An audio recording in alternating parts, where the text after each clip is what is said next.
Now that I know the engine runs and I got the truck up on the lift and the tires move forward in drive, backward in reverse, it's time for me to do the turbo supporting mods. Side note, I don't know if the transmission shifts or not, but it moves, so that's good enough for me. In this intake manifold, there are 80-pound decapped injectors.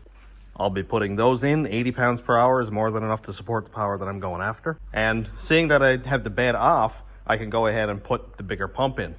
I have a Walbro 450 that I've used in turbos in the past, and they work really, really well.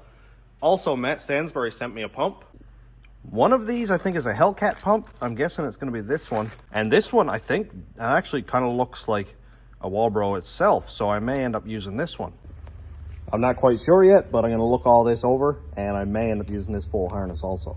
And in other news, I broke my tuning laptop, so I guess I'll need a really long extension cord and plug it into the old work computer here.